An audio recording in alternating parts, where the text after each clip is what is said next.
مشاورت مثبت اور منفی دو تاروں کے ملنے سے بجلی پیدا ہوتی ہے، اسی طرح دو فکروں کے ملنے سے فروغ پیدا ہوتا ہے۔ کبھی تو مشاورت انسان کے آگے کی راہ کو روشن کر دیتی ہے اور کبھی ایسا ہوتا ہے کہ اس طرح ایک وسیع افق منور ہو جاتا ہے۔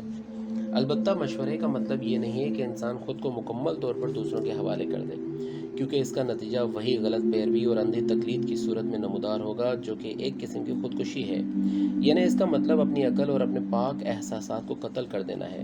مشورے کا مطلب یہ ہے کہ انسان مشکلات کے حل کا طریقہ دوسروں سے دریافت کرے اور ان کی ہدایتوں پر کافی غور و غوص کے بعد عمل کرے۔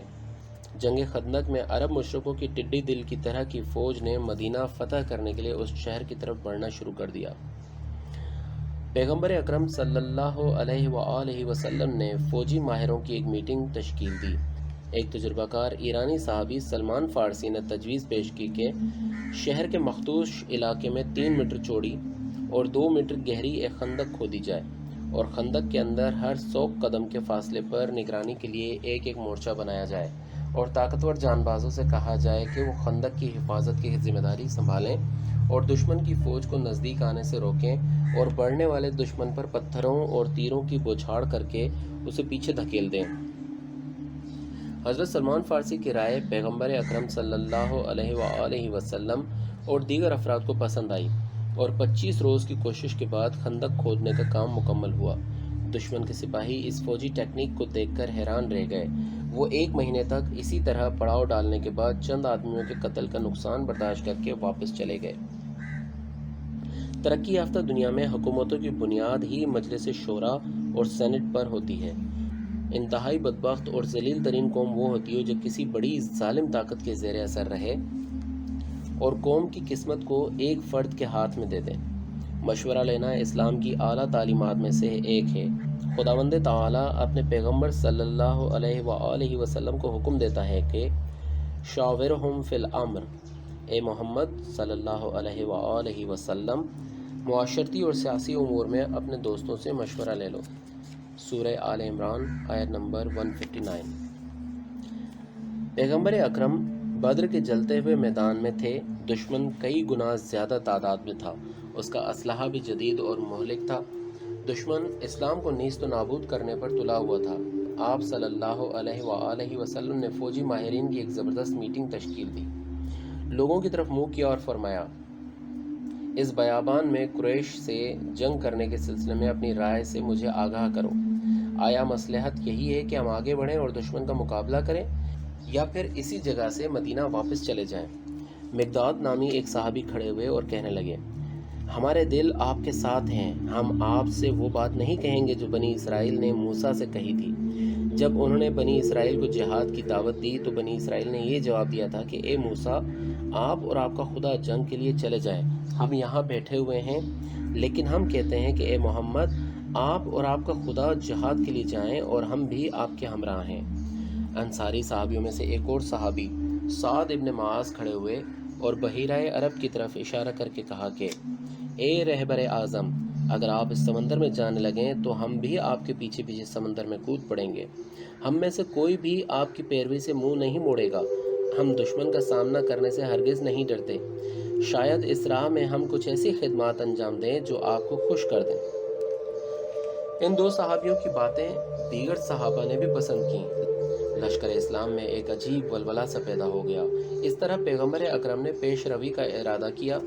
اس مشورے کے ذریعے آپ صلی اللہ علیہ وآلہ وسلم نے اپنے لشکر میں ایک جذبہ پیدا کیا اور فوراً حرکت کرنے کا حکم دیا۔ آپ نے صرف یہی نہیں بلکہ دوسرے موقعوں پر بھی، مثلاً جنگ احد اور جنگ خیبر میں بھی مشورے لیے اور اچھے نتائج حاصل کیے۔ کم عمر افراد کو چاہیے کہ وہ تجربہ کار لوگوں کے تجربوں سے فائدہ اٹھائیں، کیونکہ وہ زمانے کے سرد و گرم کا مزہ چکھے ہوئے ہوتے ہیں۔ ممکن ہے تجربے کی کمی کی وجہ سے ہم کام کی ظاہری حیثیت کو دیکھیں اور کام کے نتائج سے بے خبر رہ جائیں۔ خلیفہ دوم کے دور حکومت میں جو بڑی بڑی فتوحات مسلمانوں کو نصیب ہوئیں، ان کی وجہ مشورہ ہی تھی۔ خلیفہ وقت اپنی مشکلات کو امیر المومنین علی علیہ السلام کے سامنے پیش کرتے تھے۔ وہ اپنی مخصوص نظر کے تحت جنگوں میں کامیابی کے رموز خلیفہ کو بتاتے تھے۔ جب خلیفہ نے ساسان کی حکومت سے جنگ کے بارے میں علی علیہ السلام سے مشورہ لیا اور کہا کہ اگر آپ کا مشورہ ہو تو میں خود اس جنگ میں شرکت کروں۔ امیر المومنین نے جواب میں کہا، اگر مسلمان اس جنگ میں شکست کھا جائیں تو ایسی صورت میں ان کے لیے کوئی جائے پناہ نہیں رہے گی، لیکن اگر آپ حکومت اسلامی کے دارالحکومت میں رہیں اور وہ شکست سے روبرو ہو جائیں تو ایسی صورت میں آپ ان کے لیے کمک بھیج سکتے ہیں اور وہ لوگ اپنی ایک پناہ گاہ سے استفادہ کر سکتے ہیں۔ تاریخ بہترین استاد ہے۔ ہماری ایک خوش قسمتی یہ بھی ہے کہ ہم دنیا میں آنے والے پہلے فرد نہیں ہیں۔ اس آسمان نے زمین پر لاکھوں آدمیوں کی زندگی ستاروں کی بیدار آنکھوں سے دیکھی ہے۔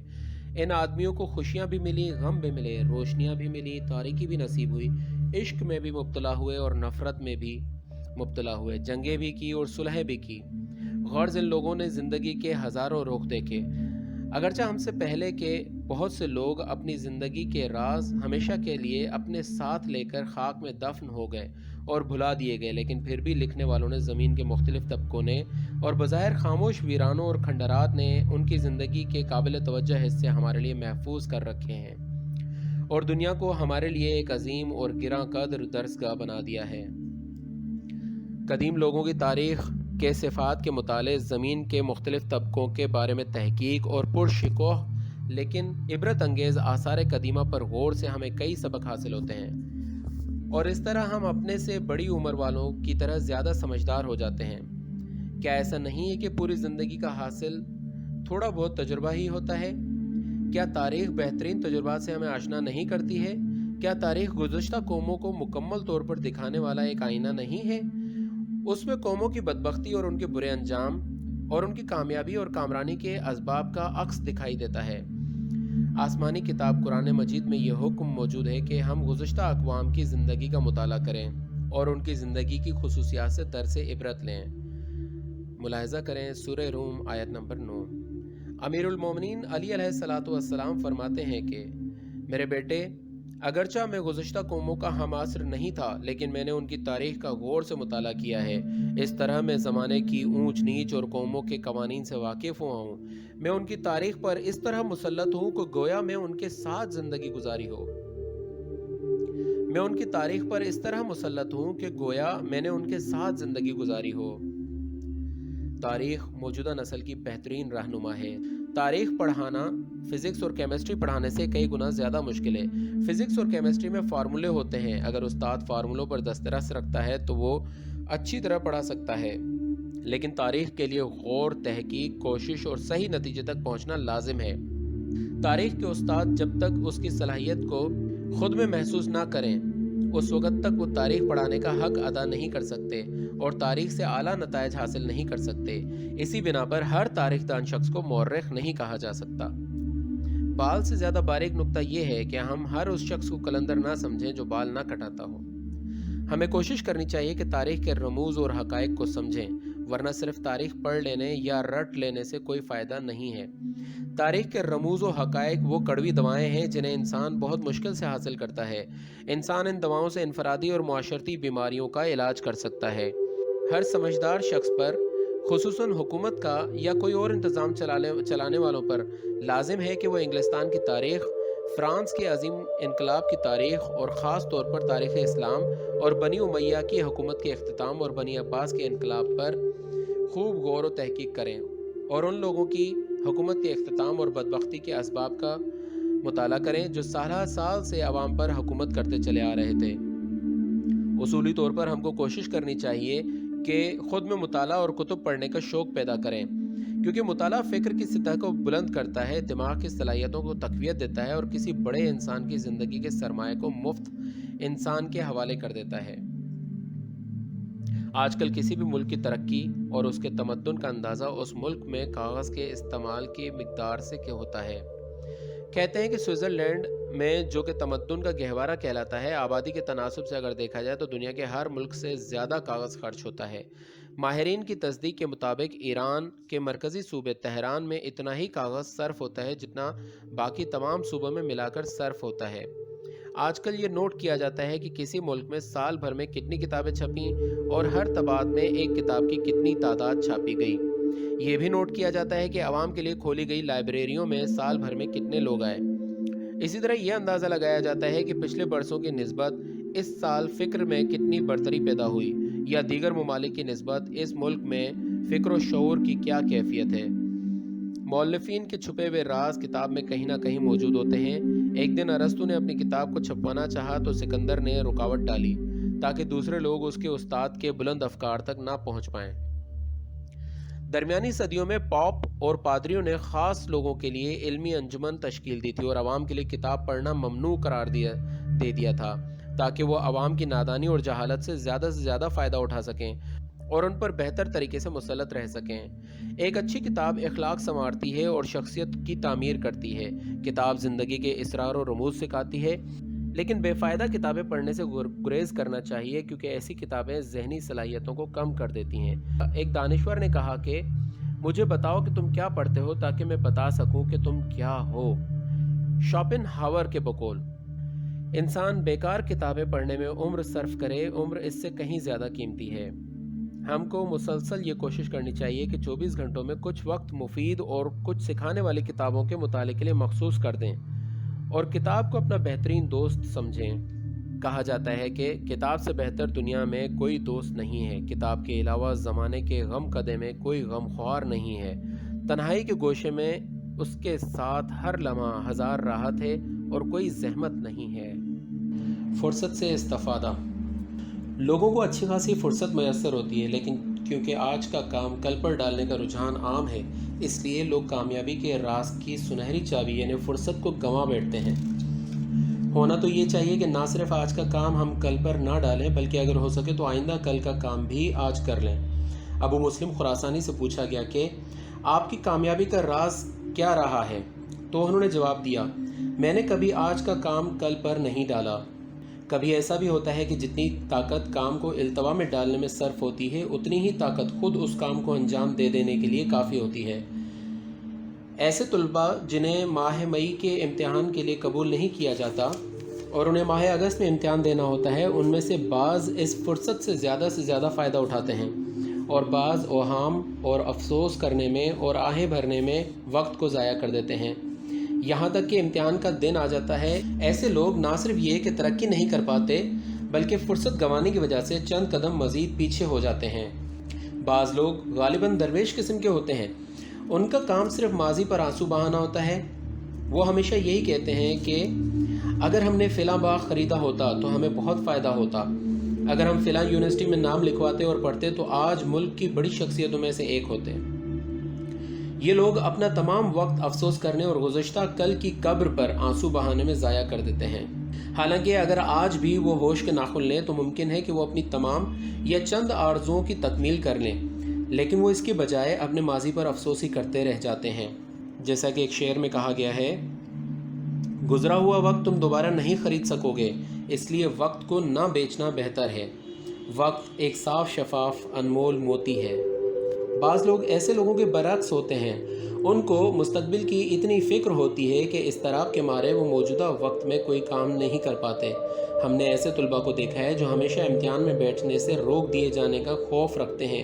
وہ ہمیشہ کہتے رہتے ہیں کہ کہیں ایسا نہ ہو کہ ہمارا سال ضائع ہو جائے، کہیں ایسا نہ ہو کہ ہم امتحان میں قبول نہ کیے جائیں۔ یہ اضطراب ان کو مطالعہ اور کام کرنے نہیں دیتا اور ان کی فرصت ختم ہو جاتی ہے۔ عربی میں کیا خوب شعر ہے کہ اس عربی شعر کا ترجمہ ہے کہ جو وقت گزر گیا وہ تو گزر گیا اور جو وقت آئے گا وہ ابھی موجود کہاں ہے، بس کھڑے ہو جاؤ اور دو معدوم وقتوں کے درمیان کی فرصت کو غنیمت جانو۔ شیریں زبان سعدی بھی اس بارے میں کہتے ہیں کہ اے سعدی، کل تو چلا گیا، آنے والا کل بھی اسی طرح موجود نہیں ہے، بس ان دو کلوں کے درمیان آج ہی کی فرصت کو غنیمت سمجھو۔ جوانی کا زمانہ فرصت کا بہترین زمانہ ہے۔ کام کرنے، علم حاصل کرنے اور پیسہ جمع کرنے کے لیے بہترین وقت جوانی کا زمانہ ہے۔ زندگی کا بلند ترین نقطہ جوانی کا زمانہ ہے۔ اپنی زندگی میں ایک جوان کسی ایسے کوہ پیما کی طرح ہوتا ہے جس نے ہمالیہ کی چوٹی سر کر لی ہو اور خوشی سے وہ اپنی کھال میں نہ سما رہا ہو۔ ایک جوان آدمی میں عشق، امید، جوش، ولولہ اور کام کرنے اور نئی چیزیں بنانے کی صلاحیت بہت ہوتی ہے، اور ایک مدت کے بعد اس کی روحانی اور جسمانی طاقتیں کم ہونا شروع ہو جاتی ہیں، اعصاب میں وہ طاقت نہیں رہتی، آنکھ کا نور کم ہو جاتا ہے، نئی چیزیں بنانے کی صلاحیت کمزور پڑ جاتی ہے۔ مولائے متقیان حضرت علی علیہ الصلوۃ والسلام فرماتے ہیں کہ انسان کو اپنی جوانی اور تندرستی کی اہمیت کا اندازہ ان کے ختم ہو جانے کے بعد ہوتا ہے۔ پیغمبر اکرم صلی اللہ علیہ وآلہ وسلم نے اپنے ایک عظیم صحابی ابو ذر کو جو نصیحتیں کی ان میں سے ایک یہ ہے کہ اس سے پہلے کہ بڑھاپا تم پر طاری ہو تم جوانی کی اہمیت کو جان لو۔ ایک فارسی شعر کا ترجمہ ہے کہ یہ فارسی ربائی ہے جس کا ترجمہ ہے کہ جوان درخت باغ کی زینت ہوتا ہے، اگر وہ بوڑھا ہو جائے تو مالی اسے اکھاڑ کر پھینک دیتا ہے۔ جوان شاخ ہر پھول کے لیے نیا پھل پیش کرتی ہے اور بوڑھی شاخ مرجھا جانے کے لیے ہوتی ہے۔ عظیم اور کامیاب لوگ کبھی بھی ماضی پر افسوس نہیں کرتے اور انہیں مستقبل کا اضطراب مناسب وقت میں کام کرنے سے روک نہیں سکتا۔ خدا نے انسان میں ایک عقل طبعی پیدا کی ہے جو کہ تمام افراد میں عمر کے بڑھنے کے ساتھ ساتھ بڑھتی رہتی ہے، لیکن اس عقل طبعی کے ساتھ ساتھ علم اور تجربوں کی روشنی میں ہم ایک عقل اکتسابی حاصل کرتے ہیں۔ عقل اکتسابی در حقیقت عقل طبعی کی پرورش کرتی ہے اور اسے کمال تک پہنچاتی ہے۔ بالفرض ہمارے پاس پستے کے 2 درخت ہیں، ان میں سے ہر ایک سے 9 کلو پستہ حاصل ہوتا ہے، لیکن اگر ہم ایک کو کیمیائی کھاد فراہم کریں تو اس سے دگنا پستہ پیدا ہو سکتا ہے۔ کامیاب لوگ وہی ہوتے ہیں جو ہمیشہ مختلف فرصتوں میں، خواہ وہ بچپن ہو، جوانی ہو یا بڑھاپا، فطری یا طبعی عقل کو اکتسابی یا کسبی عقل سے پروان چڑھاتے ہیں، اور اس کام کے لیے بہترین فرصت جوانی کا زمانہ ہے۔ پیغمبر اسلام صلی اللہ علیہ وآلہ وسلم نے فرمایا ہے کہ فرصت بہار کے ابر کی طرح سے جلد گزر جاتی ہے۔ کامیابی اس کسان کا حق ہے جو اس سے فائدہ اٹھائے۔ جن لوگوں نے اپنے وقت اور اپنے عمر کی اہمیت پہچان لی ہے وہ اپنے قیمتی وقت کو بیہودہ کاموں میں ضائع نہیں کرتے۔ بعض دانشوروں نے اپنی کتابیں ایسے اوقات میں لکھی جن اوقات کو عام آدمی اہمیت نہیں دیتے۔ مثلا ڈاکٹر مارڈن کوڈ نے اپنی ایک کتاب اپنے ایک مریض کے گھر سے دوسرے مریض کے گھر جانے کے دوران لکھی۔ ڈاکٹر بورنی نے فرانسیسی اور اطالوی زبانیں اپنے دفتر جانے اور آنے کے دوران سیکھیں۔ فقید علم و ادب مرحوم مدرس خیابانی نے اپنی ایک اہم کتاب ناشتے کے دوران لکھی جو کہ فارسی زبان کے مترادف الفاظ کے بارے میں ہے۔ نیپولین نے ایریکولا کے واقعے میں صرف 25 سواروں کے ساتھ دشمن پر فتح حاصل کی کیونکہ دشمن تھکا ہوا تھا۔ نیپولین نے اس فرصت کو غنیمت جانا اور اپنی کم تعداد کے باوجود وہ دشمن پر حاوی رہا۔ بعض لوگ اپنی عمر اس طرح ضائع کر دیتے ہیں کہ گویا وہ اپنی عمر اور اپنے وقت کے دشمن ہیں۔ آج کل بہت سی سرگرمیاں ایسی ہیں کہ ان میں تفریح سے زیادہ وقت کو ضائع کرنے کا سامان ہوتا ہے۔ البتہ تھکے ہوئے اعصاب کو تفریح کی ضرورت ہوتی ہے۔ ہرگز کسی تفریح کو وقت کا ضیاع نہیں سمجھنا چاہیے، کیونکہ گھومنا پھرنا، تازہ ہوا میں سانس لینا، خوبصورت مناظر دیکھنا، خوشی کی محفلوں میں شرکت کرنا، یہ سب چیزیں ہمارے اعصاب کو تھکن سے نجات دلاتی ہیں اور زندگی کی گاڑی کو چمکا دیتی ہیں۔ لیکن ہر قسم کے بیہودہ اور وقت ضائع کرنے والے کام کو تفریح سمجھ کر اپنی قیمتی عمر کو برباد نہیں کرنا چاہیے۔ آج کل کے جوان تفریح کے لیے سینما، ٹیلی ویژن، رسالوں، اخباروں اور ڈائجسٹوں کا سہارا لیتے ہیں، حالانکہ ان کو یہ جاننا چاہیے کہ ہر فلم دیکھنے کے قابل نہیں ہوتی اور ہر کتاب سبق آموز، خوش کرنے والی اور مفید نہیں ہوتی۔ جرائم کے بارے میں ڈرا دینے والی فلمیں اور عشق اور جنس کی باتیں تعریف کے لائق نہیں ہیں، بلکہ جوانی کے غنچے کو کھلنے سے پہلے ہی مرجھا دینے کا سبب ہیں۔